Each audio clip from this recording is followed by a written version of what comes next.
right, Screenagers, we're back yet again with another incredible episode of the Canon for your listening pleasure. My name is Raf. We've got another great movie, another essential movie to talk about. And if you didn't get to listen last week, you might not be aware, but we are still celebrating what we're calling here at the Canon and at ScreamAge Wasteland, Bobtober. Bob is back. We got another great horror movie, and we've got our horror movie expert, Bob Cram, joining us to talk some Bride of Frankenstein. Welcome back, Bob.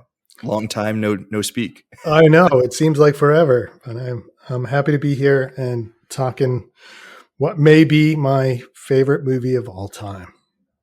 Nice. I love it. Love to hear it. I feel like this movie was one that was recently voted in, which is both, it was alarming that it wasn't in, but exciting that it has now made it in this last round of voting, because it is an absolutely incredible movie. It's hard to talk about like the history of, classic Hollywood cinema, the Universal horror movies and all the iconic monsters and monster movies that they made, sequels, like all of that stuff. It would be really hard to talk about and like have that history without talking about this movie. So very happy that this one has made it into the canon. Yeah. And I'm sure you are. Oh, absolutely. I hadn't realized it, but it was, I guess, 1935 was probably a good year for movies, and the original way of adding movies to the canon where you couldn't have more than two movies from the same year. Yeah. So, I mean, like the 39 Steps came out in 35 and Mutiny on the Bounty came out 35, stuff like that. So it might have been at a loss because of that, but I'm glad we've rectified that error. Absolutely. I think it may have just been that we didn't vote on movies that were that old because no one had nominated them or anything, or like not enough people had seen them to like know to nominate them, or like Sailor was gonna do all of the movies pre like 1950 or something. That's what I remember. Yeah, he didn't, and Duke blames Sailor, but Sailor blames Duke and everyone else. So we'll never actually. At some point, maybe we'll do like a VH1 behind the music type, oral history of ScreenAge Wasteland. ScreenAge Wasteland. Oh my God. Yep. and everyone can finally tell their version of the events that happened. Oh my God. That will be fascinating and boring at the same time. It would be like the Michael Jordan Last Dance documentary, just like an 8-part series about the history of ScreenAge Wasteland. Yeah, and part 7 will just be a half hour of Sailor talking. Yeah, that probably episode 6 and 7 would just be. We'd have to, and that would be the edited down version of Sailor. Right. Oh man. Oh, good stuff. But yeah, happy that Bride of Frankenstein, whatever reasons it may have been left out, we're happy that it finally made it in.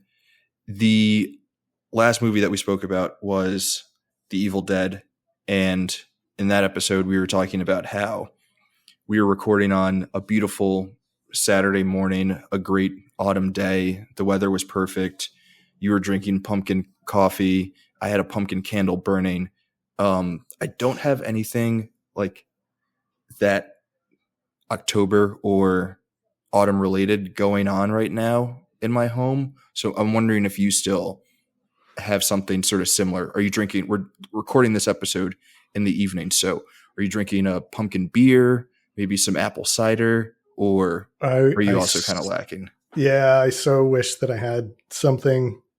I could have done that too, but no, I'm just drinking water. I've got my cat back here who is orange and black. That's the closest thing I have to anything Halloween in this office. So that works. That totally works. I think either way, even though, sort of off screen or off mic, we don't have much autumnal stuff going on. We will be, diving heavy into the spooky vibes with The Bride of Frankenstein. So Yeah. I'm sure that will be plenty to Yeah. properly celebrate Bobtober. And I say I don't have anything, but I do have that poster of Bride of Frankenstein on the wall behind me. So amazing. Absolutely amazing. we're good. So you've got the poster, and just we'll plug another episode very quickly. But if anyone wants to see a video episode that we did for the show, Bob, myself, RJ, and Jacob recorded an episode sort of, naming the movies that we'd be talking about during this particular season.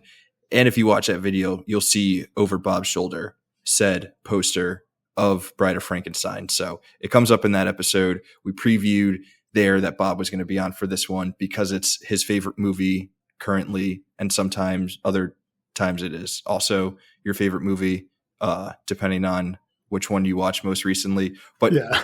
we talk about all that stuff there. And so just another quick plug if you do want to see Bob's Bride of Frankenstein poster.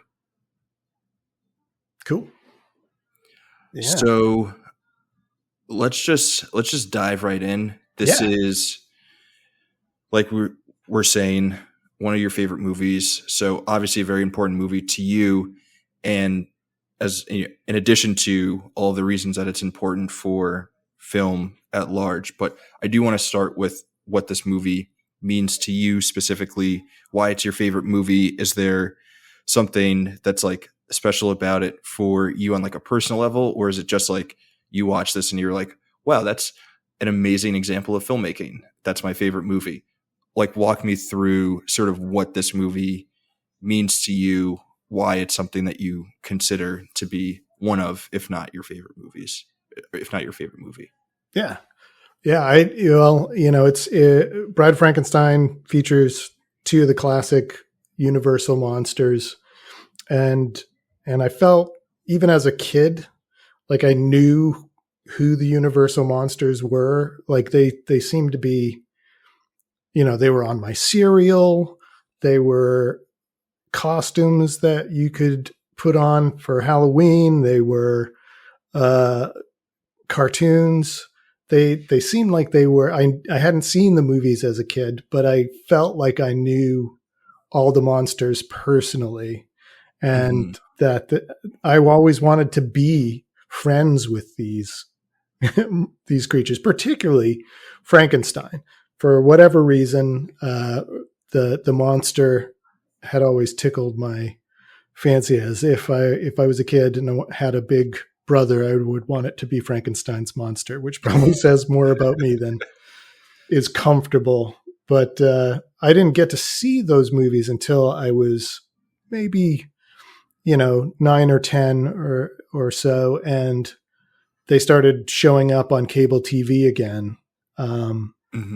And I'm fairly certain I saw Bride of Frankenstein first, before I saw the original Frankenstein. And, that's how it is sometimes when you see a film in a series, whatever the first film you saw becomes your favorite. I think I saw the second Friday the 13th movie first, and that's always my favorite. So, but what struck me was, even as a kid, I was always a little bit of an outsider. We moved around a lot. And so I was always the new kid at school. I had classes at an early age. I had nerdy interests at an early age. So I was always a bit of a freak whenever we moved to a new town. And so, the monster was, I could absolutely identify with the monster, a lost soul just looking to be accepted and constantly, rejected and hounded, and reacting to that with fear and anger. Totally understood that as a kid. And so it really just spoke to me on that level as a kid. And then getting older, just, one, it's a film that has a lot of layers to it. It could be interpreted and dissected in a lot of ways. Two, it's just a freaking thrill ride of a movie. Even now it's it's one of those movies that's just constantly moving and giving you set pieces and giving you super cool moments. And then the effects and the makeup and the actual quality of filmmaking. I think this is probably James Whale's best film. I think it's the best of the Universal monster films as well. So it increased in my estimation over time. Bob, I'm going to be honest with you. I haven't seen most of the Universal monster movies, so I don't really have like a great frame of reference. Really just this one and Frankenstein, but I feel like that's enough for this conversation. Absolutely. I mean, and if you're going to see only two of them, I think those are the two to see. So I feel like with everything that you're saying, there's so much there because this movie is really tight in terms of just like how it's made, everything that's going on with it, all of the different readings that you can have. But before we dive a little bit deeper into all of that stuff, so this was a movie that sort of clicked with you first when you were pretty young and has sort of like always been a favorite of yours, even as your relationship to it sort of like grows and changes, is what I'm gathering. Yeah. How many times have you seen this movie? Oh, no. I don't know, maybe 30 or 40 times, maybe. I mean, I watch it at least once a year, so. Okay. I was going to ask if it was a yearly rewatch. Yeah. Is it always around this time of year, or is this a movie that you like? It doesn't necessarily need to be the Bobtober season. Yeah, it doesn't at all. Yeah, no, I'm happy to watch it at any time of the year. This is actually the second time this year that I watched it because I, for whatever reason, got into the mood this summer. Amazing. And I was like, oh, I have a copy of this. I think I'll watch it. Yeah. Why the hell not? Yeah. The one sort of random thing that I was thinking about for this movie in particular, and also just like with watching old movies, is a lot of times, you know, you get modern audiences who don't really want to watch older movies, black and white movies. This isn't a silent movie, but like they don't want to watch silent movies and things like that. But like this movie is an hour and 15 minutes. And like you were saying, it's like, it's pretty nonstop in like the set pieces and, you know, action of the plot's progression, because it has to be, because it's only an hour and 15 minutes long. Right. Yeah. So there's really like no excuse to not watch this movie if you're like looking for good movies to watch this October, you know? Yeah. Yeah. Yeah. If you haven't seen any Universal films because you're like, oh, it's old and it'll be slow and it won't be that exciting or interesting, watch Bride of Frankenstein. I think it'll change your mind on older films in general. Yeah. There are episodes of like Survivor that are longer than this movie. Yeah. Yes. Yep. That's or even true. if you watch 2 episodes of Survivor, you're committing more time to consuming something than you would be with just watching this movie. So right. Watch Bride of Frankenstein if you have not seen it. Also, it's an amazing movie. Yes. it wouldn't matter how long it is, but it is such a minimal time commitment that the lack of I don't want to just like paint with a broad brush for all modern audiences, but it is something that you sort of like hear a lot, or just that people don't want to get around to watching older movies for whatever reason it might be. Yeah. And honestly, I do think it's harder for people to get into the rhythm of older movies the older that they get. Like I inducted my niece into watching classic 50s monster movies when she was like 8 or 9. So some of her favorite movies are like, you know, Creature from the Black Lagoon and them. But none of her friends have even seen a black and white movie, you know? Yeah. So I think it does get harder. I have a hard time watching silent films. honestly. There's only a handful that I can suspend my disbelief and get past the artificiality of it. So I'm not going to slag anybody for having a problem with it, but it's just like, classic music sometimes, and I don't mean classical music, but like the Beatles are bothersome for some people, but I'm like, there are some Beatles songs that you should definitely listen to because they are still incredible pieces of music even today. And there are films like this one that are incredible pieces of culture that should be viewed by everybody. So, yeah. I mean, also to sort of further the Beatles comparison, right? Like, I would advocate for anyone to listen to the Beatles because just for the simple fact that like any sort of like modern pop rock or like really whatever genre of music that you're listening to today can all those roads lead back to the Beatles.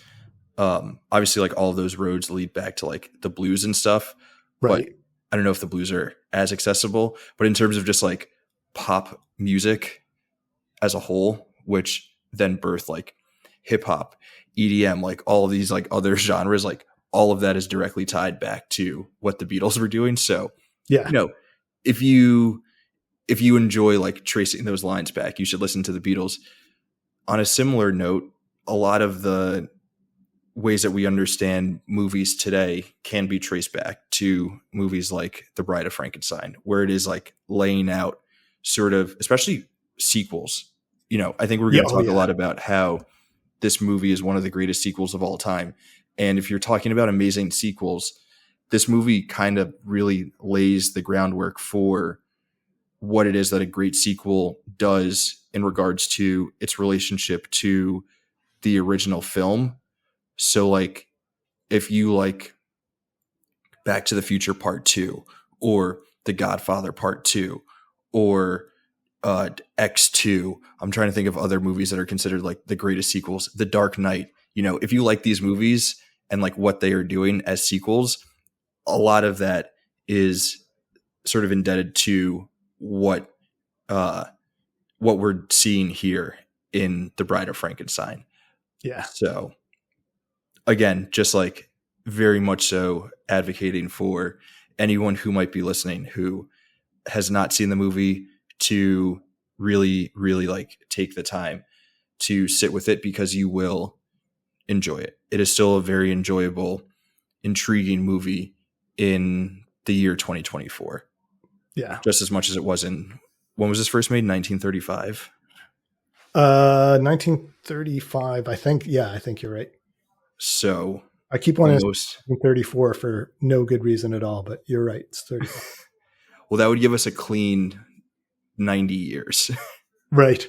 A nice round number. But almost 100 years later, this movie still absolutely rips. Yeah.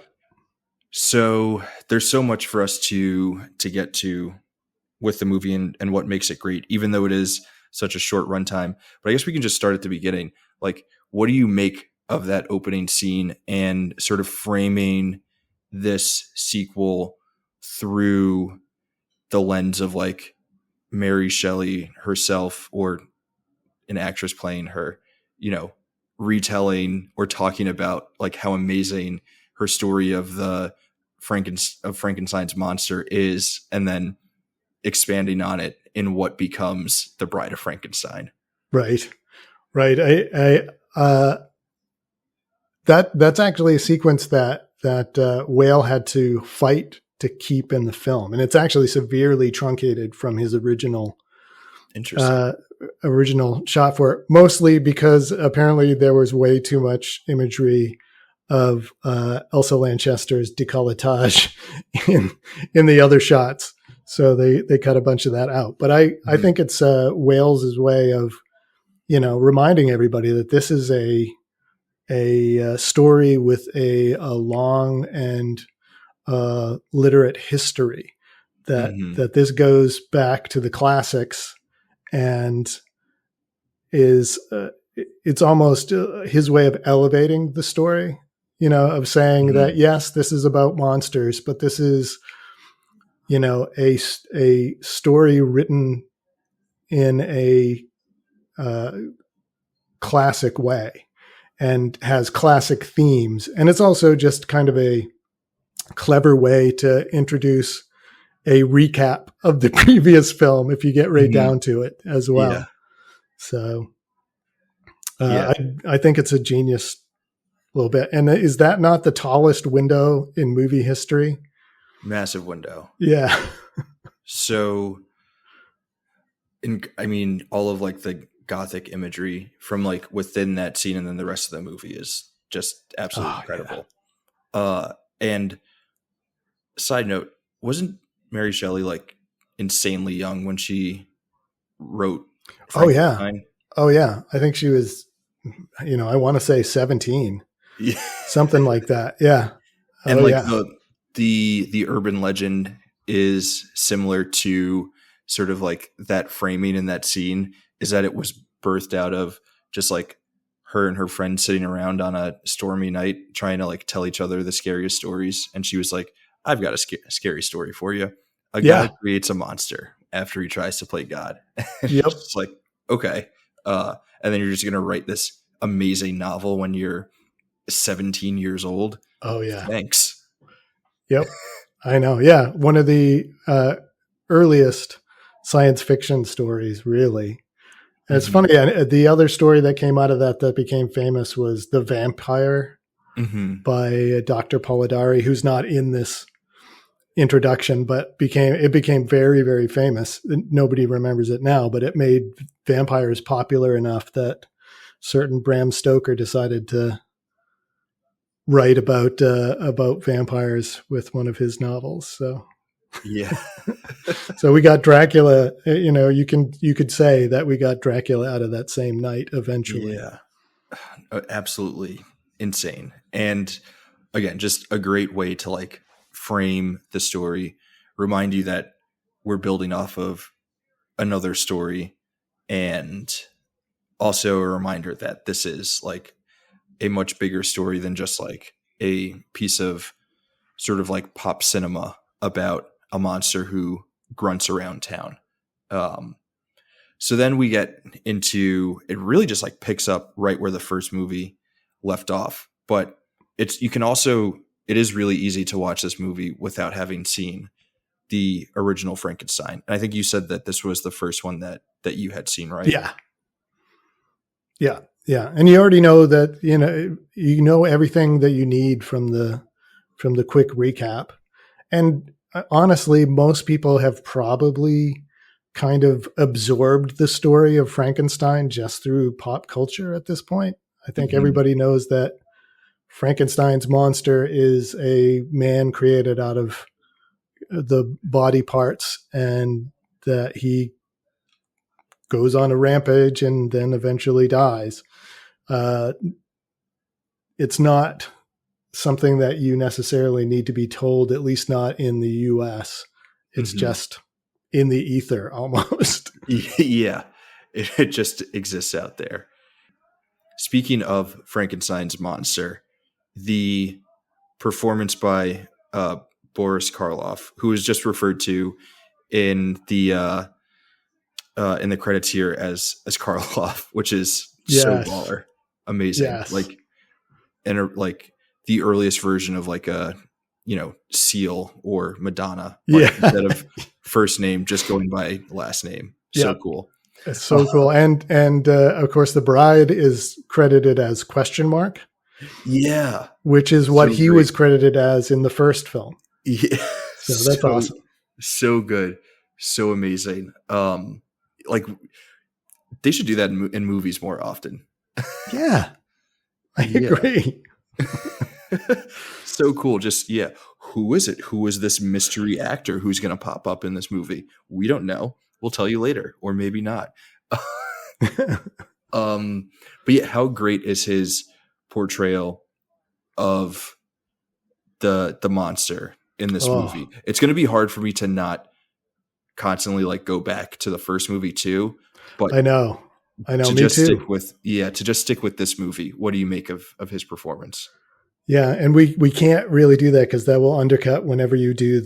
I believe Frankenstein, the original film, is in the canon. So it's amazing. I mean, he has such a depth of emotion given to the monster, and the monster has way more pathos in this Mm-hmm. film. He's given far more chances to find his way as an individual and not just reacting to the circumstance that he finds himself in. Yeah. So Karloff, who rather famously prefers the original film to this film, Mm-hmm. does great with the limitations, one that he has of the makeup and the character itself, but also the few words that he gets to utter as the monster are perfectly chosen and perfectly uttered to evoke the emotion that he's going for. He kind of got pigeonholed as a monster guy, Mm-hmm. but I think he had a lot more acting chops than he's generally credited for. Yeah. I mean, I think you can see what sort of depths are there or even like available to be accessed within this performance, right? Like the whole movie is, or at least his whole story is just about this like deep longing, this deep yearning for some sort of like love and acceptance and companionship and emotional connection. And by only being able to utter a few words and then having to do everything else with sort of these like physical gestures and things like that, it all comes across and it's like incredibly emotional and beautiful and effective in the way that he's able to do it. And also he works as a scary monster. Yeah. So Yeah. like that part can't be lost either. Nope. I'm always astonished every time I watch it. Because my memory every time I watch the movie, what I take away is this poor creature that has this horrible life and these horrible things that happen to him. But he's kind of murderous in this movie. There, Mm-hmm. People get killed by him way more than in the first movie. Yeah. Starting with horribly, the parents of the little girl who gets drowned in the first movie, they're the first people who get murdered. Yeah. It is the character becomes like simultaneously, it's going to be so hard to remove it from the first movie. Yeah. The character just in this movie, there is this interesting development where we are given both moments to fear the monster and be sympathetic towards the monster. And I guess you don't need to see the first movie to sort of like get that character development within this movie. But that is a really interesting, complex, nuanced way to, show a character, to characterize a particular character in a story in a movie in 1935. That's sort of, we think of like older movies as being sort of very clear in their morality and like Right. who's a good character, who's a bad character. But in so many ways we are meant to sympathize with this monster for obvious reasons, but we're also reminded, hey, he's a monster and he kills people. Yeah. Oh yeah. And the distinctions are off, he can flip a switch, but they start off by showing us he's a monster. He kills those two people and then he disappears off screen for a good chunk of time. Mm-hmm. And then when he comes back, he's like walking through an idyllic forest. He comes to a pool of water. Mm-hmm. He saves a shepherdess from drowning. He does that thing with his hands where he's just like trying to be open, trying to connect with people, and then he gets shot for his problems. But that the dichotomy of I'm just going to straight up murder these two people, and then, hey, how's it going? How are you? Why are you screaming so much? What's your problem? They definitely lay it on pretty thick that he's an innocent in some ways in that second scene, and they love to play back and forth between him being terrifying and him being kind of a little not pathetic, because that doesn't isn't really, but sympathetic. Yeah, it is interesting how it jumps back and forth, and I think we'll end up coming back to Karloff as the monster and that jumping back and forth. But you're talking about how he sort of like disappears from the screen for a while in there. It's maybe like 15, 20 minutes before we end up getting back to the monster. But in that time, we get who is someone who is maybe one of my favorite characters in any movie, in Dr. Pretorius. Oh my God. This guy is amazing. Bob, tell us about why Dr. Pretorius is such an incredible, movie character. Oh my God. Well, first of all, you've got Ernest Thesiger as the actor who plays him, just has the most magnificent face. It's lined. He has arching eyebrows. He has long downward sloping lips. He's got a very pointy nose, crazy hair. He looks the part. And the cinematographer, John Mescal, does not, every time Thesiger's on screen, he tries to light him in the most dramatic way possible. Yeah. So every time he's on the screen, he's either sneering or laughing or looking evil.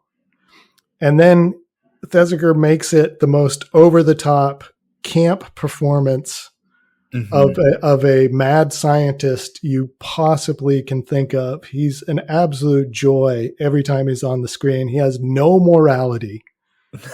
He has no compunction about doing things that are really against God and man. They actually made them change a line. One of his lines is about, if you believe your Bible stories. And the original line was, if you believe your fairy stories. And they made them change that because it was too negative against religion.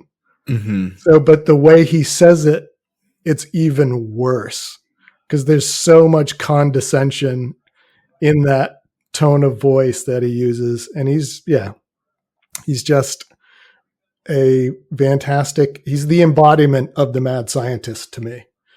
Yeah, absolutely. As soon as he shows up, you're just like, oh, this guy's he's gonna wreak havoc. He's here to fuck shit up in like the funniest way possible. For anyone who hasn't seen it, I don't know if this is a good comparison, but who's the dude who plays like one of those, like he plays like a top like general or whatever in Star Wars? Peter Cushing. Yeah. He sort of like has like a similar vibe to that, but like more like sly and conniving. Yes. Yeah. Yeah. Sorry. No. I honestly, like, I can't do anything but just like laugh because whenever that character is on screen, all I'm thinking is like, this fucking guy, he's up to no good. He is not. Yeah. Nothing good is going to happen with this guy at all. And he's basically like Mephistopheles to Henry Frankenstein's Faustus. He's the one that's corrupting and selling Henry on this crazy new world. But I'm like, how can anybody believe or follow this guy? He's so obviously an evil lunatic. Yeah, that is such a good point, that like so much of what he's doing is just sort of like, he's such a bad influence on the Henry Frankenstein character. Like it's almost like he's just poking him the whole time. Like, come on, don't you want to do it? Don't you want to do this? Don't you want to do this? Come on, come with me. Yeah. Do this thing with me. He's like your bad friend from middle school who you always got into trouble with. He's like the kid who's like, come on, we'll throw rocks at cars. Like, it'll be fun. What's the worst that happens? Yeah. And you're like, sure. Okay. Yeah. Yep. The bad influence. He certainly is, man. But such a delightful character. And I don't think, for understandable reasons, because Karloff's Frankenstein's monster character is so iconic. And then we'll also get to the bride herself, who is an extremely iconic character. So like you're working in a movie that has two very iconic monsters in it. So it's hard for then another character to sort of like reach that ubiquitous, iconic sort of status within the same movie. Like there almost like wasn't enough room for him to also get the shine and love that he deserves. Yeah, absolutely. And I'm always slightly disappointed that he doesn't make it through, because I would totally have watched another movie with him as the bad guy in it. So. Yeah, absolutely. Such a delight for all of the wrong reasons. Yep.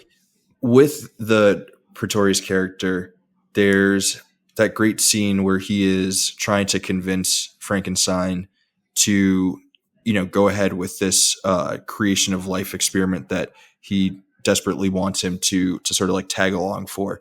And he's showing him all of these like little like miniature people things that he made. Yes. And homunculi or whatever they are. Yeah. Yeah. So, do you happen to know how they filmed some of that stuff? Because those special effects are absolutely mind blowing. Yeah, it was something that was easier to do in black and white than it would ever be in color. But they basically did the individual containers on a soundstage with black velvet behind it, and then it was relatively easy to mat out the black so that they appeared. But it's almost seamless. You can even see people moving in the background through the glass of the containers.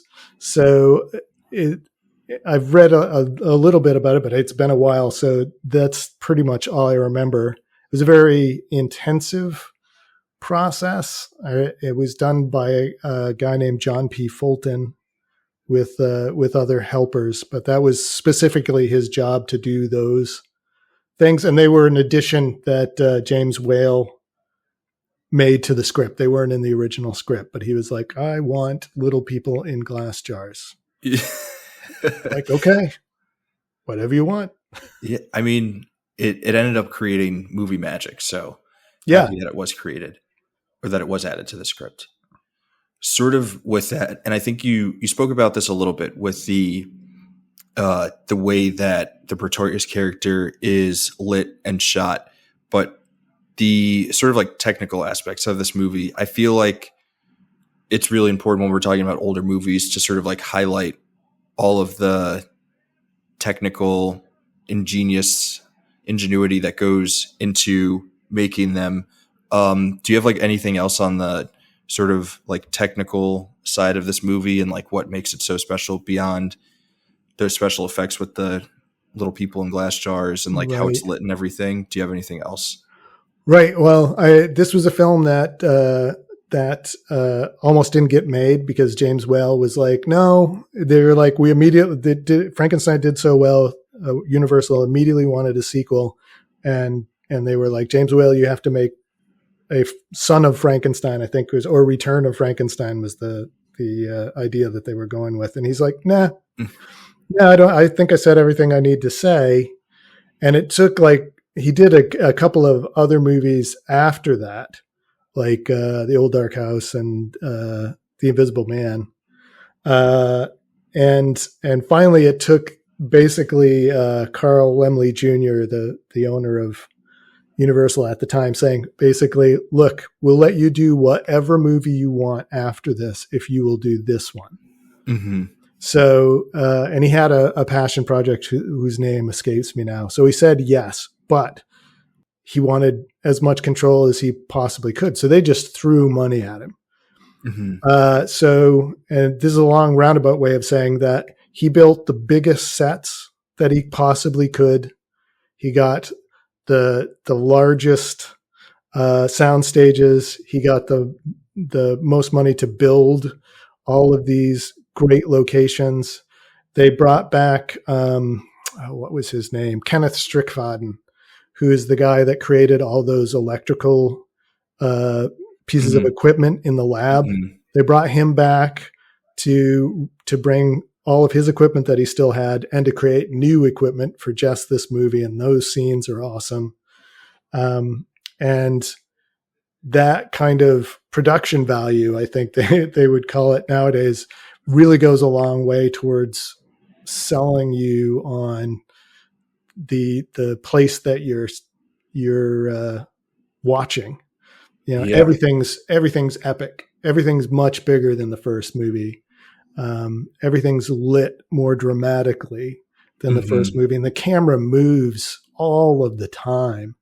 It was kind of static. I got a chance, I'm going to say 5 or 6 years ago, to see both Frankenstein and Bride of Frankenstein in the theater. Oh, nice. That's and awesome. That was awesome. Yeah, that was a fantastic thing. But it was amazing to see the jump in quality of the filmmaking from the first film to this one. It was like the first movie was almost like an independent movie in the way that it looked. And then this one was a studio, big budget blockbuster in every way, you know, spared no expense. To quote the great,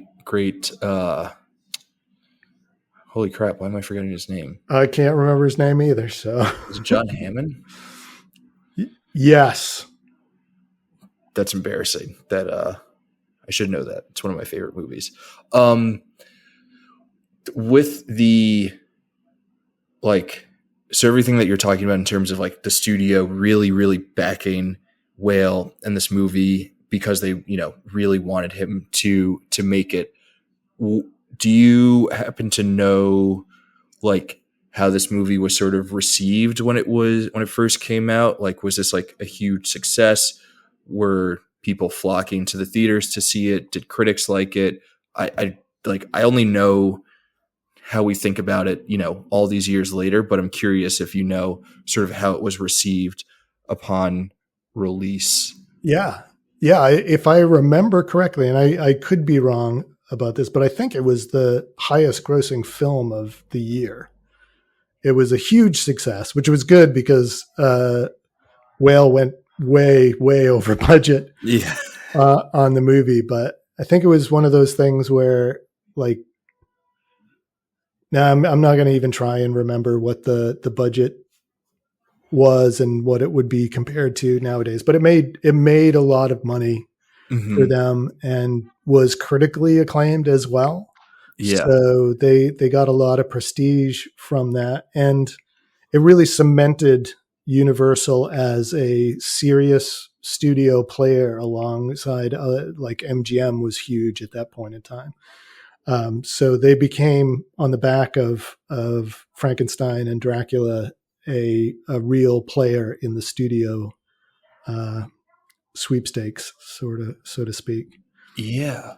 Well, so I think we sort of spoke about it last week with The Evil Dead and sort of that movie's place within the larger history of the genre and its roots in being like a super low budget, independent, almost do it yourself kind of movie.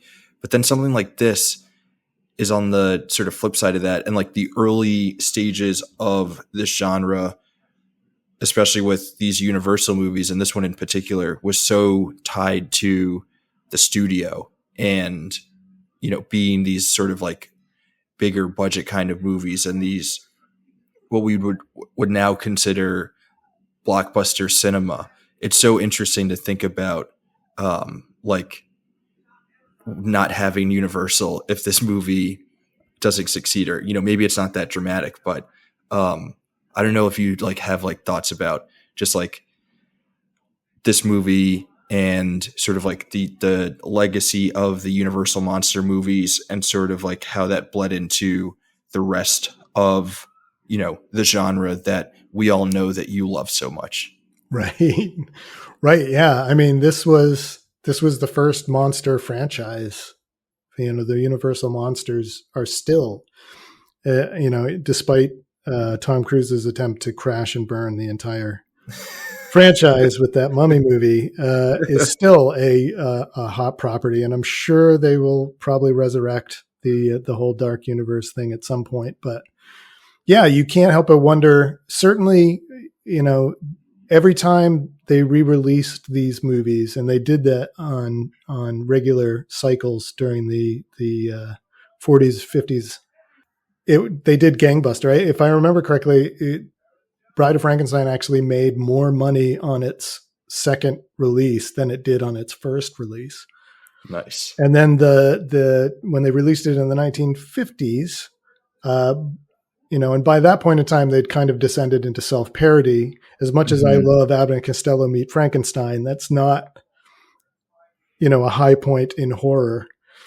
But those movies did well enough that Hammer decided to go ahead and try their hand at making versions of these same characters. And they built a whole studio on reinventing the classic Universal monsters. And we're still, we've got, there's no Frankenstein film that I can think of immediately that's coming out, but like Dracula had Last Voyage of the Demeter was last year, was it? Or was it earlier this year? One of the two. One of the two. And then, 2 or 3 years ago, they had a remake of The Invisible Man that was pretty well received. And so these monsters are still casting their shadows from the 1930s into our modern day. Nice, casting shadows. And yeah, part of the success of this one, I want to say though, is, while it was obviously a studio film, big budget, Carl Laemmle Jr. let James Whale do whatever he wanted. He gave him carte blanche to do this and do whatever he wanted. So this is still like a director's film. Yeah.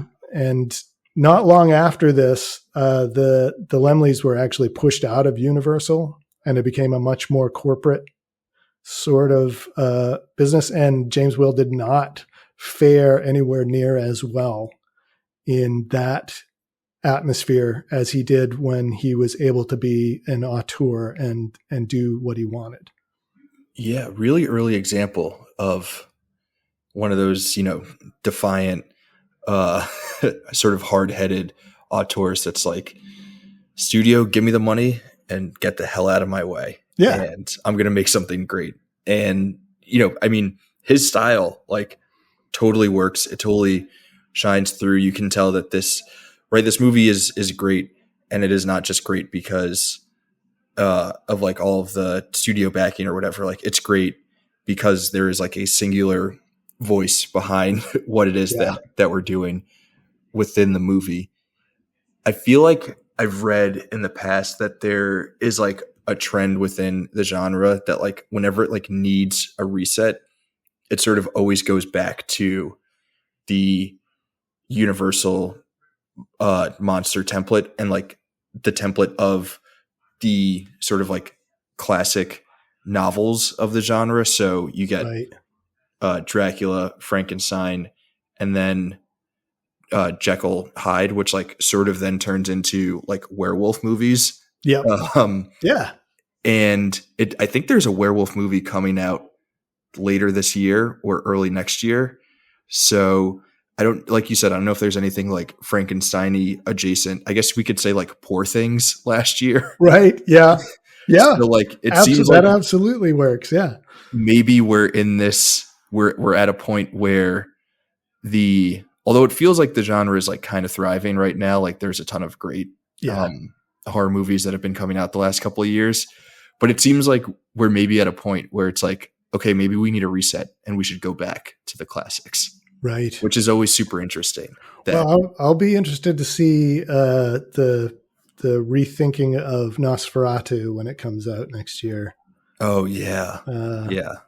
Cause I trust Eggers. Yeah, exactly. I've been waiting for him. I thought that's what Lighthouse was going to be, the Lighthouse, because it looked like a 1930s horror movie.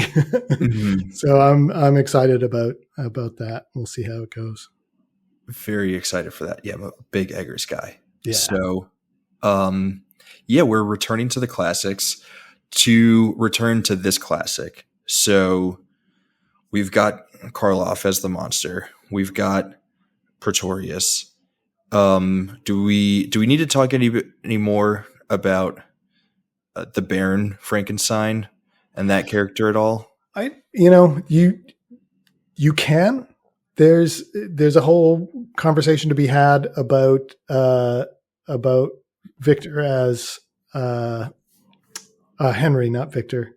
Henry as the stand-in for addiction, because he's somebody that obviously is addicted to creating life, and he's trying, with the help of his bride, to get out of the elder bride of Frankenstein, played by Valerie Hobson, who was 17 when she made this movie.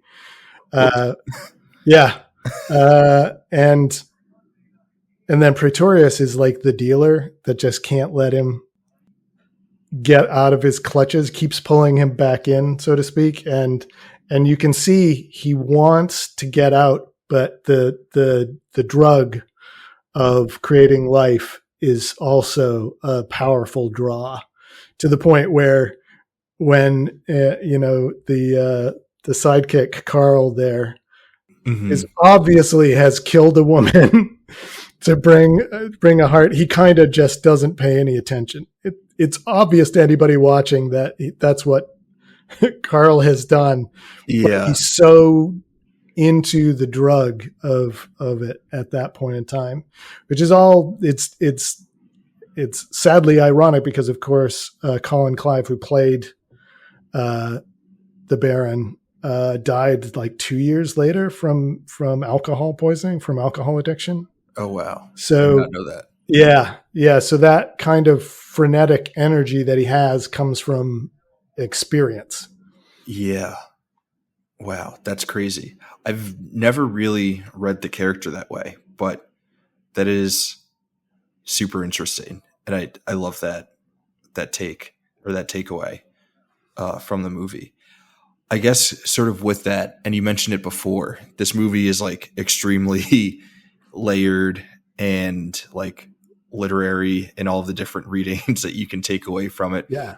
Do you have any others that sort of have stood out to you during past viewings that you're particularly, interested in or fond of? Right. Well, for me, I'm always fascinated by the whole nature nurture question, and the idea that, given the chance and the right opportunity, that any person can be something better.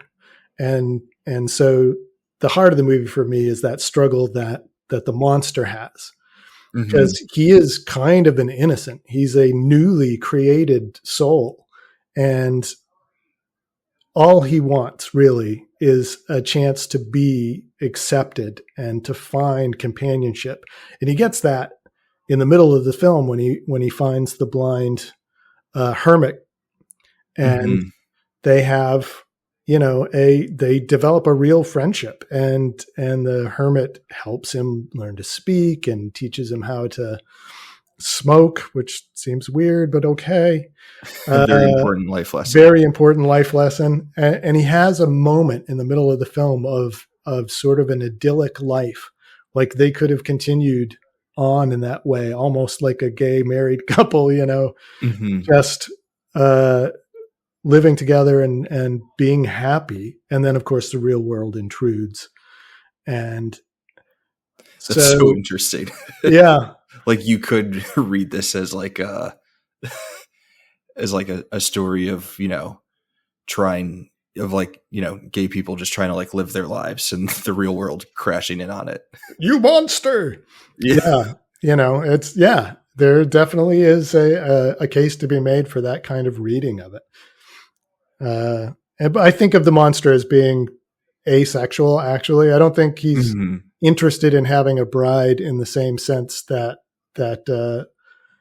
other people would maybe take it. I think he's looking for a friend like the one he had.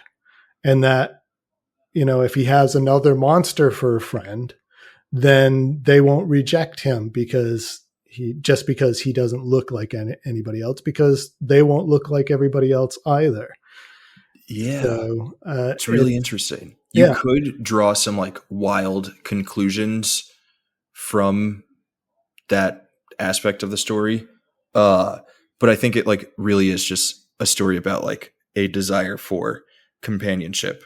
But like, wanting another monster, it's easier to have companionship when there is some sort of like shared experience with the other person or being who is going to be your companion. yeah, Even with the blind man, right? There is some sort of like shared experience of not having access to a particular sense, whether it be speech or sight, you yeah, know? yeah, Um, like it is so wild that a movie with an hour and 15-minute runtime can lend itself to so many different sort of readings of it. I think you wrote in one of your, in either, I don't know if it was the Canon write up or in the review that you wrote for ScreamAge Wasteland, that there are like moments that are kind of like biblical, and Frankenstein's monster can be read as like a Jesus like figure, yeah. which is another thing that I hadn't really picked up on, but like that's totally there too. It absolutely is. I mean, when they capture him in the woods and lift him up on that pole, he's basically crucified. Yeah. At that moment, and the censors made him cut out a scene in the graveyard after he flees from the burning of the hermit's house.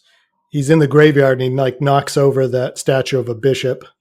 Mm-hmm. And that's a replacement for originally in the background of that scene. There's a statue of Christ on the cross, Mm-hmm. and in the original version of that scene, the monster goes up and thinks it's a person crucified like he was, and tries to help him down off of the cross.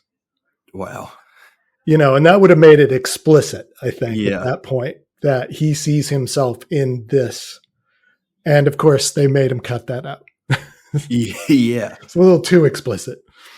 But still, there's a lot of that there, along with like a whole host of other things. Obviously, the whole idea of like trying to play God is extremely central to the movie, and questioning the morality of like whether or not we should try to create life on our own. I guess we Yeah, do in ways create life, but like not in the ways that that this movie is exploring. right. We're sort of like trying to take the power from God or whatever and have it in our own hands, and obviously that's not a power that like humans are meant to have. So Which is, I always think it's hilarious because it's always these guys that are like, I want the power to create life. And all the women are like, got yeah, that. yeah. I mean, like with that, I think for me, there are so many other readings of like who these men are, like who, and I think it lends itself more to the first movie, but like who the Frankenstein character is, and like the background that he has, and like why he would have the desire to create life, and then like the kind of life that he creates, where you are like in a way like your creation is this person that exists within these circumstances that like they didn't create for themselves, but then they have to like answer to the world hating them, and you just get to like sit back and be like, oh, I'm such a genius because I created life. Right.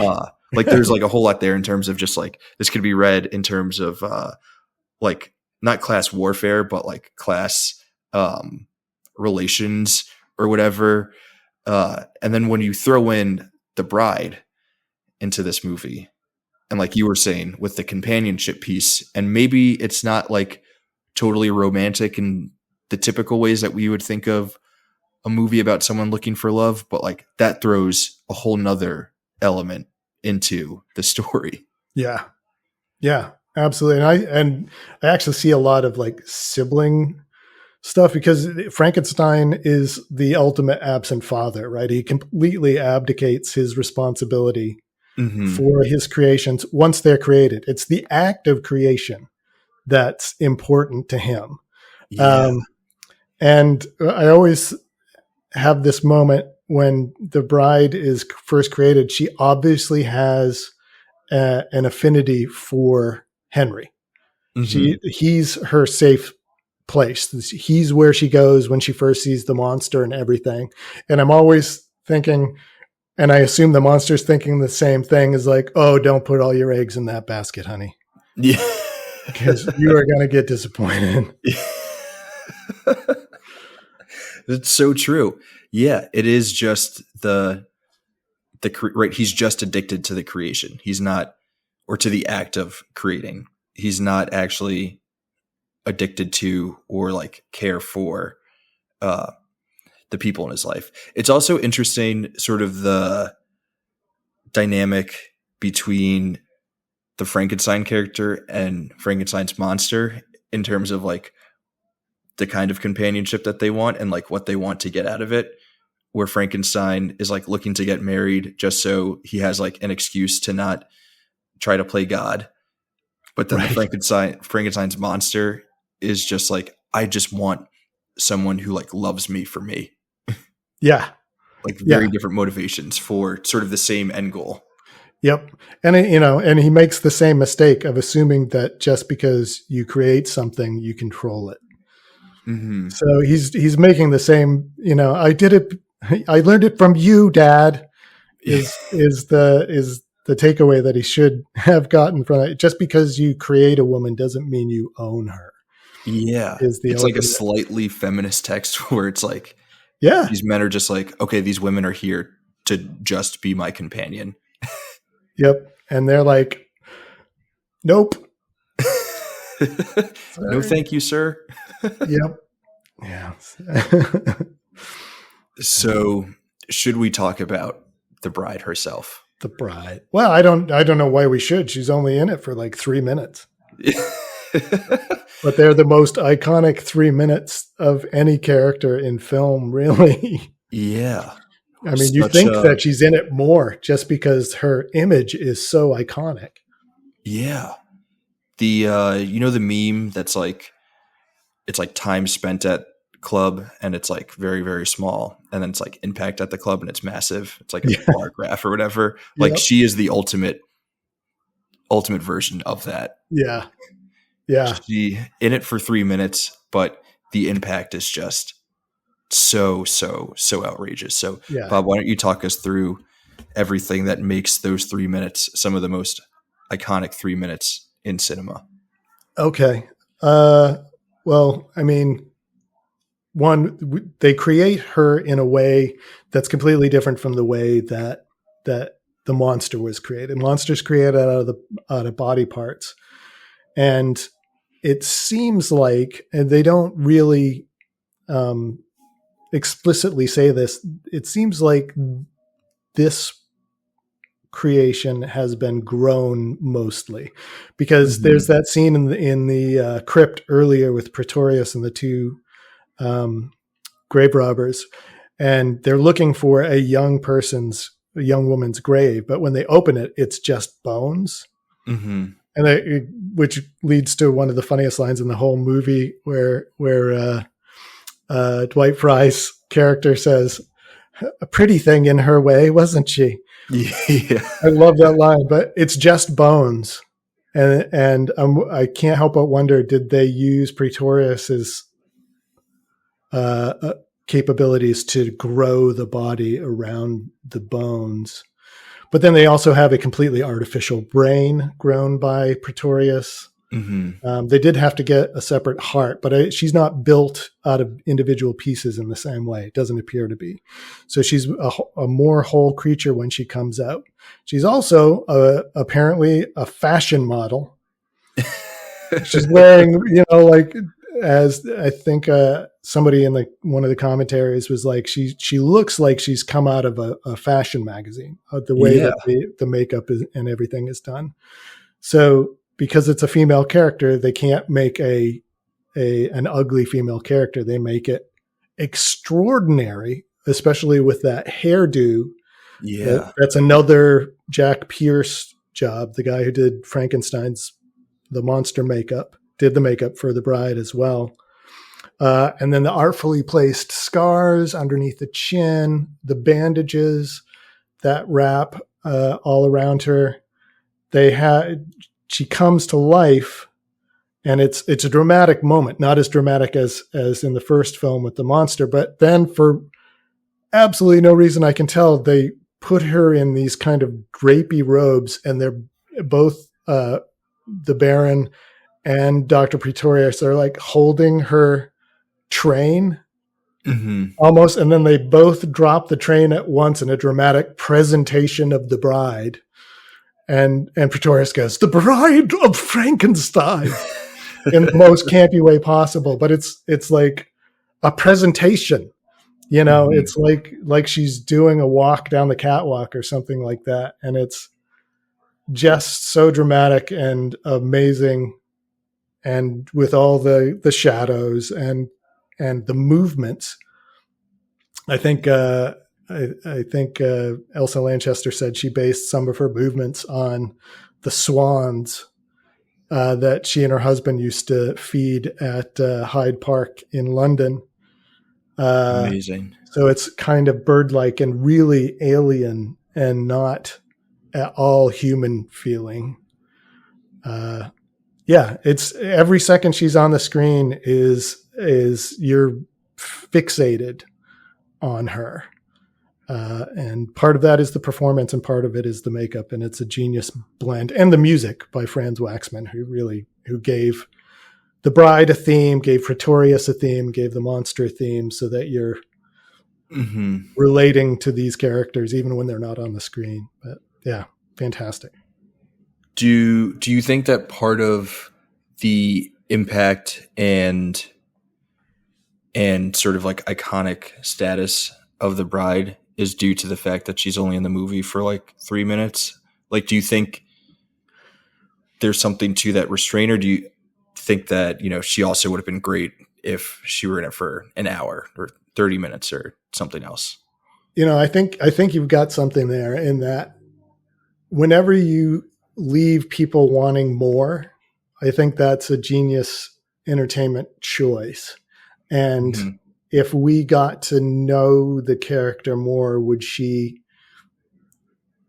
I think you're right that she's kind of on a pedestal because we know so little about her, and we get to experience that time with her is so short. If we, discovered that she already had, the power of speech, and that she was a Virgo and like long walks on the beach, and that would reduce reduce her cachet a little bit. So yeah, absolutely. Yeah. And we never see her again. Like so many of the Universal monsters got reused over and over again to the point of parody. Yeah. But the bride, as she exists in that film, never gets shown again in a Universal monster. That's nuts. Yeah. That's super nuts. And the entire span of all of these movies, we just get the 3 minutes. Yep. So good. So amazing. I mean, in a way, it's like kind of, for us as audience members, it's sort of similar to how the monster thinks of her, right? Where we're so excited by the idea of the Bride of Frankenstein that we like build it up in our heads, and then we don't get that much, and we're just left wanting more. Oh man, I love that. I love that take on it. That's absolutely awesome that we're in the same, we're treating her the same way the monster is, as kind of this idealized object. That's awesome. Yeah, because you come to the movie and you're like, the Bride of Frankenstein, like, yeah, and because it is such an iconic piece of like pop culture and like movie history, you like come into the movie thinking that she's going to be a big part of it. It's her. The movie's named after her. We've all seen the images of her. So like we've seen the Halloween costumes and everything. So she must be in the movie for a long time. It must be a movie about her. And then you're like, wait, I'm barely getting anything. What's going on here? Yeah. So yeah, it's a weird little, it's just like another way that we're identifying with the monster character. Agreed. Agreed. There are people who think that the reference, the Bride of Frankenstein, is actually Elizabeth Frankenstein. The wife eventually of the Baron Frankenstein. But her presence she's good in the scenes she appears in, but her effect on the storyline is so minuscule as to kind of render that point moot, I think. Yeah. I mean, that does make sense because, we've gone more than an hour into this episode without doing this, but Frankenstein isn't the name of the monster. Right. And I remember when I was a kid finding that out, being like, what? You're kidding me. Just, the most annoying person at any party or gathering that you could be at is actually the person. Yeah. Well, actually, Frankenstein is the doctor's name. The monster is just Frankenstein's monster. But, with following that logic, then the title of the movie should be Bride of Frankenstein's Monster. Right. Yeah. It's a little cumbersome. Yeah. Yeah.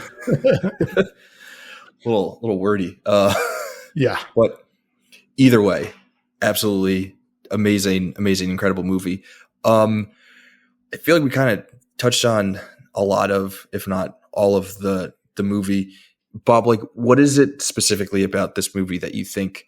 So we sort of spoke about it and like what it means for you on a personal level, but what do you think that this movie sort of means in the larger sort of like scheme of things in terms of an essential movie? Right. I think it's meaningful in the fact that it's a horror movie, and it still is able to contain these multitudes of meaning, of emotion, of story, of character. It has everything that you would expect from high cinema, presented in a genre film that is also in many ways kind of an action movie, and a blockbuster audience pleasing film.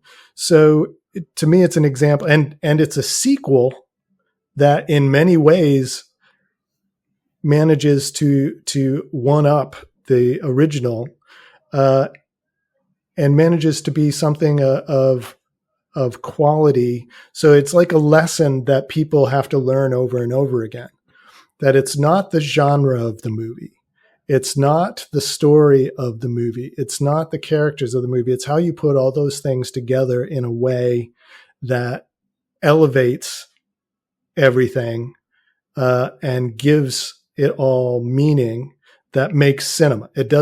You don't have to just make a drama or a comedy or a romance or whatever and follow the beats and just put out Drek or whatever. You can take all of those elements and make them into something great if you have the money, the time, and the talent to do so, and if the producers let you do it. Yeah. So it's to me, it's like when all of those things come together, you can make a classic movie, whether it's a monster movie or not. I love it. That's the perfect summary for what makes this movie great. So amazing. From it being one of your favorite movies and something that is deeply personal to you, but also a shining example of all that it is that can be achieved within the medium and everything in between. Bride of Frankenstein. What a flick. What a picture, as they say. What a picture. Yeah. Was there anything else about Bride of Frankenstein that we didn't touch on that you want to bring up? There's always stuff. I can't, it's a movie that I find new things in every time. I think that's one of those things that when you have a movie, that I have things that I call movies of the heart, that are movies that just touch you and speak to you in a way that prevents you from being able to look at them in any sort of objective way. Mm-hmm. Like to put a movie that's kind of related but completely distant. Nightmare Before Christmas is one of those for me as well. I Yeah. just completely accept that movie in its entirety without being critical of it in any way, shape, or form. And it's the same way with this. And so every time I go and look at it, one of the things that I found this time around was, because I've had friends and family that have unfortunately died to suicide. I'm There's a sorry to hear. moment in the film that's actually a very classic moment, a classic line where the monster says, "Love dead, hate living." And in the context, he's probably talking about he actually prefers the company of dead things to the Mm-hmm. company of the living.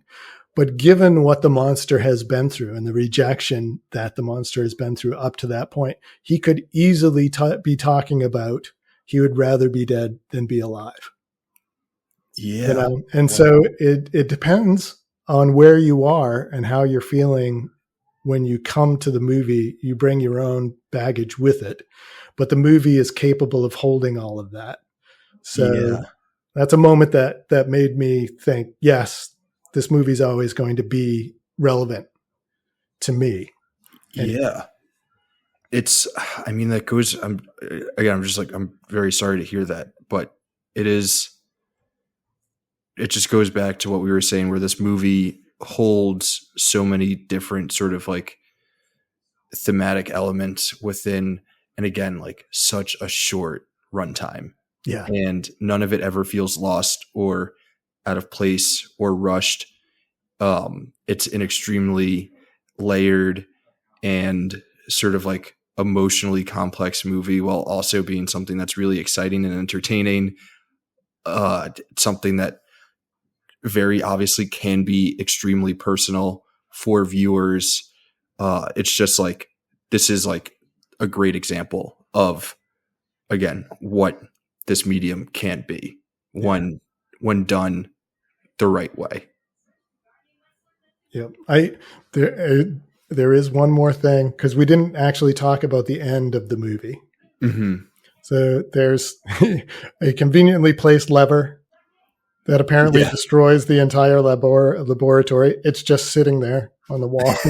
Yeah. Well, all labs have that. All labs have that. You need it. It's part of the code. Yeah. But and the monster lets the Baron and Elizabeth leave. And I always found that weird, because he's obviously had an antagonistic relationship with Henry this entire time, both movies that he's in. I understand him letting Elizabeth out Mm-hmm. because she's really the only innocent out of all the humans that he interacts with. She's the only one that didn't do anything to him. But I always found it weird that he lets the person that created him and abandoned him go. I always wanted, and I think I mentioned this in one of either the Canon post or the review, but I always wanted him to let Elizabeth and the bride go, because Yeah. they're both the innocents. Yeah. And then, what kind of adventures would they get up to after that? The Brides of Frankenstein's. Yes. Yeah. The Brides of Frankenstein's. I I'm love it. picturing them going on like a Thelma and Louise style, Yeah. road trip. Yes. Yeah. What could have been, I guess, an otherwise flawless movie. Yes. We'll accept the ending as it is. Okay. All right. I guess. Awesome. Well, do you have anything else that you have? Seriously, just let it all fly. No, I'm good. I think we've, kept these poor people long enough, don't you? We've covered our bases. There's Watch so the much movie. here. Watch the Watch the movie. dang It movie. has depths. Yeah. It's an absolutely incredible movie. This has been a great conversation, Bob. Thank you. Thank you. again for lending some of your Bobtober time to us, to me and the listeners, because it's been great listening to you, talk about this movie. It's been very insightful, and just like an awesome conversation. So thanks again. Thank you, man. It's always fun coming on and talking to you about stuff. Amazing. So before we fully get out of here, let's do some recommendations for The Bride of Frankenstein. As always, for all of our movies in the canon, we recommend 3 other things to check out. At least one of them has to be another movie. The other 2 things can be any and everything else: books, video games, albums, board games, really anything. The connections to the movie can be as loose around the nose as we like. Any movies that we recommend can't be movies in the canon, but otherwise, everything is fair game. So, Bob, what do you say? Let's do some recommendations. I am not thrilled with the choices that I have for this one, but that's okay. I'm sure you're going to have great recommendations. I think they start out okay and then get kind of out there. So we'll see. Well, we love out there. So let's hear it. What's your first recommendation for The Bride of Frankenstein? All right. I don't think it's in the canon, but if it is, you'll tell me and I'll have to fall back on something else. But my first recommendation is The Old Dark House. Nice. I don't think it's in the canon. Okay. It's another James Whale film. It was made the year after Frankenstein. It stars Ernest Thesiger, Boris Karloff, and Charles Laughton. It was actually Charles Laughton's first film. Laughton is not particularly related directly to Bride of Frankenstein, but his wife, Elsa Lanchester, is. Oh, nice. So, and then also has Gloria Stewart, who rather famously is the old lady at the end of Titanic, is also in it. It's a classic old creepy house where a group of young people get stuck in a storm, have to take refuge in this house that obviously has lots of weird family issues going on, and a creepy, violent butler played by Boris Karloff. It's half comedy, half horror, all kind of hilarious. And it's kind of a prototype for the creepy old house movie. You could even stretch it to say that movies like Texas Chainsaw Massacre are down the line from this particular, because it's, these poor travelers find a family that's got some very bad stuff in the closet, so to speak. And it's a James Whale picture. Thesiger is hilarious in everything he's in. He makes the line "have a potato" one of the funniest things I've ever heard in a movie. So that's my first recommendation. Amazing. I might have to watch it just for that "have a potato" line. That's enough to sell me. That's a great first recommendation. For my first one, I think I'm going to get one of my slightly out there picks out of the way first. Cool. So there's a moment in this movie where Frankenstein's monster is looking at himself in the reflection in the water, and he doesn't seem to be very pleased with what it is that he's seeing. I feel like that's a trope that comes up a lot in movies, and there's really not much of a connection point beyond that. I guess maybe we could say both of these main characters see a bit of themselves in the Jesus figure. There's a moment in Martin Scorsese's Silence where Andrew Garfield also looks at his reflection and has some sort of reaction to it. I won't say that he's not pleased, but it's another great moment in a great film where the main character has to look at their own reflection in the water. So that's my first recommendation. Nice. I have not seen it, so I am adding it. I'm way behind on Scorsese films, to be honest. Very weird connection to Bride of Frankenstein. Yeah. But I like however we can get there, Yeah, exactly. I mean, I can't remember which movie it was, but one of yours was just film set in San Francisco. Yeah. I always liked that. That was a cool choice. So. Yeah. I don't have any films set in East Germany. Is that where this takes place?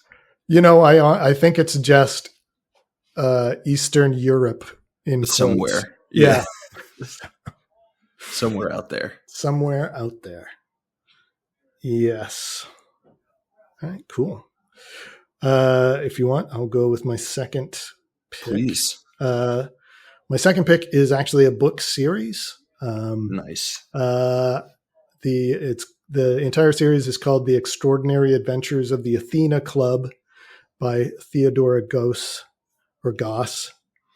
The first book was called The Strange Case of the Alchemist's Daughter. The second was European Travel for the Monstrous Gentlewoman. Is my favorite title. Great title. The last one is The Sinister Mystery of the Mesmerizing Girl. This is a book series that focuses on the Victorian era, and the main characters are all daughters of mad scientists from literature. Ooh. So the main character is the daughter of Dr. Jekyll. There is the daughter of Mr. Hyde. There's Rappaccini's daughter, which is from a story by Hawthorne, I think, about a woman whose touch is poisonous. And there's the Bride of Frankenstein.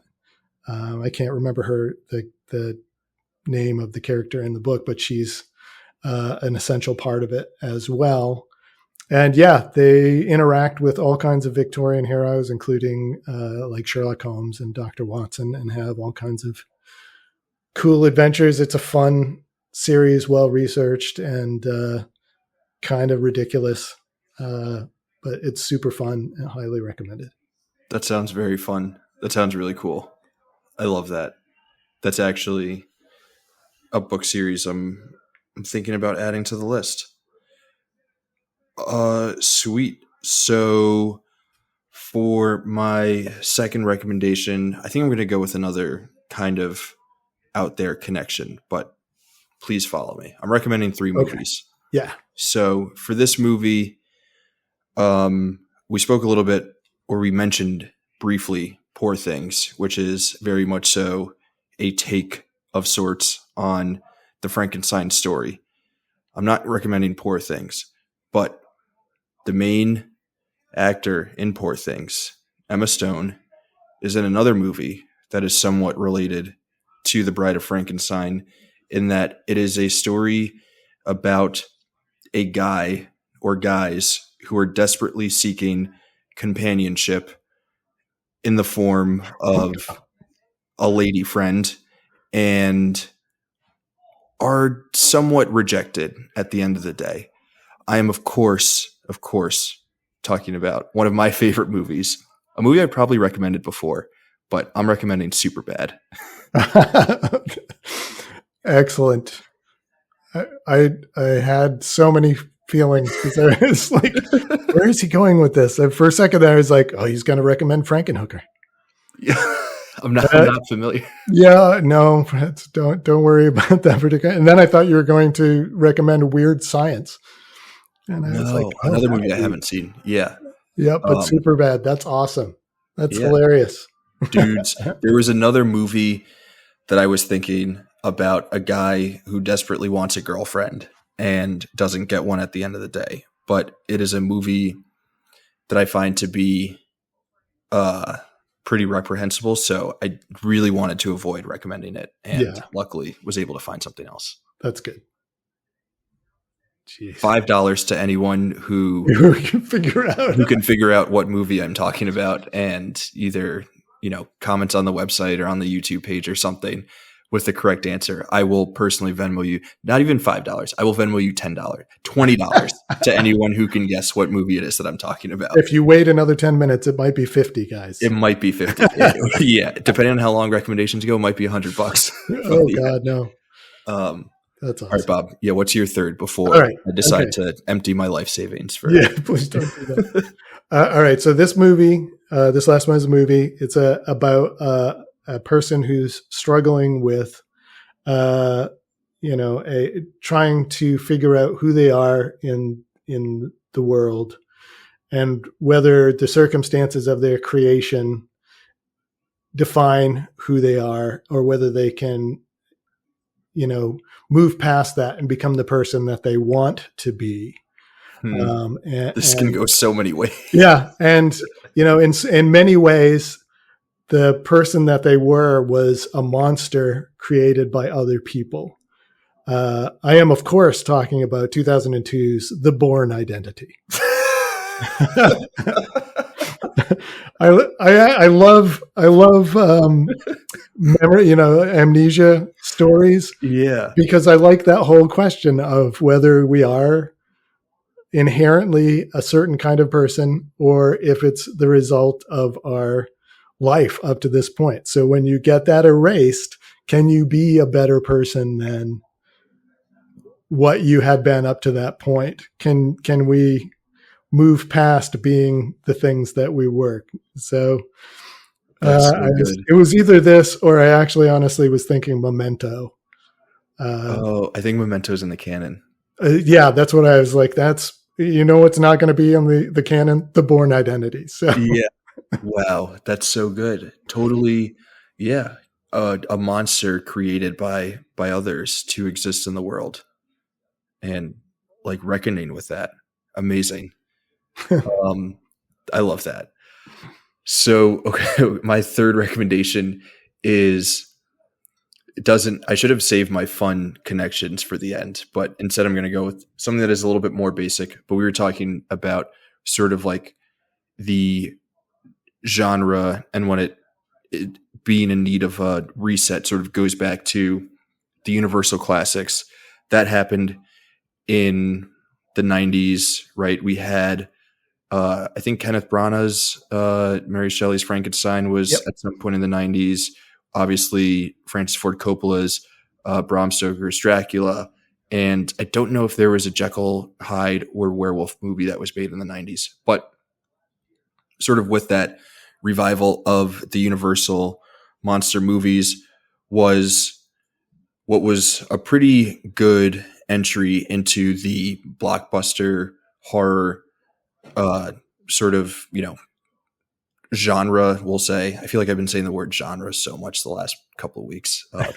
Tired of hearing me say it. But a great entry into that catalog was 1999's The Mummy with Brendan Fraser. Yes. Fraser, I should say. I was going to recommend the Tom Cruise one, but I realized not doing that. I realized that the 99 version also exists and like actually kicks ass. So I'm going to recommend that one. I unapologetically love that Mummy movie. It's just fun. It's an adventure film. I don't care. It's a great adventure movie. That's, sometimes that's what the people need. Absolutely. Absolutely. And way better than An American Werewolf in Paris, which was probably your other 90s choice for monster movie. But yeah, there you have it. Those are our recommendations. Fantastic. Let's run through them one more time before we say final goodbyes. All right. Fantastic. All right. So my first recommendation was 1932's The Old Dark House, also by James Whale, also featuring Ernest Thesiger and Boris Karloff. Comedic horror-related film, super fun, well worth a look. Second recommendation was The Extraordinary Adventures of the Athena Club series by Theodora Goss. You can start with The Strange Case of the Alchemist's Daughter and stop there if it's not for you, but then you'll miss out on European Travel for the Monstrous Gentlewoman, which is the best title for a book ever. And then my final recommendation was the classic horror film, The Bourne Identity from 2002. Amazing. Amazing stuff. My recommendations, I've got 3 movies. Martin Scorsese's Silence, because, of course, how do you not pair Silence and The Bride of Frankenstein together? Right.